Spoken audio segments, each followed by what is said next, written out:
আর dear viewers, যারা video দেখছেন, আমি একটা সুন্দর প্রজেক্টে আছি, দেখেন চমৎকার, চারদিকে চোখ জুড়াইয়ে যায় মাশাআল্লাহ।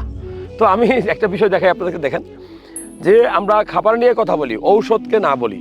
যত বেশি ঔষধ খাবেন পকেটের টাকা খরচ, ঔষধের কিন্তু সাইড এফেক্ট থাকে, কিন্তু খাবারের কোনো সাইড এফেক্ট থাকে না। আর আমরা অনেক খাবারের গুণাবলী জানি না, যেমন পেঁপের ফুল, এই দেখেন কি চমৎকার না।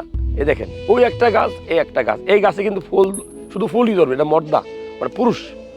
এখান থেকে মৌচাক বা মৌমাছি বা মাছি পুংলিঙ্গ এখান থেকে নিয়ে ওই যে মহিলা বা মেয়ে গাছ যেগুলো যেটা আছে দেখেন, এই এখানে নিয়ে আসলে এটা একটা মানে প্রক্রিয়ার মাধ্যমেই আর কি, হ্যাঁ, মানে নিষেক প্রক্রিয়ার মাধ্যমে কিন্তু পেঁপে আসলে হয়। আমার মূল বক্তব্য হলো, এই ফুলটা কি খাওয়া যায়?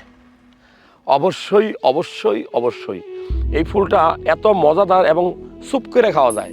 যারা ইউরোপ আমেরিকাতে থাকে, যারা সচেতন মানুষ, মনে রাখবেন রোগীর জন্য এটা খুব ভালো খাবার।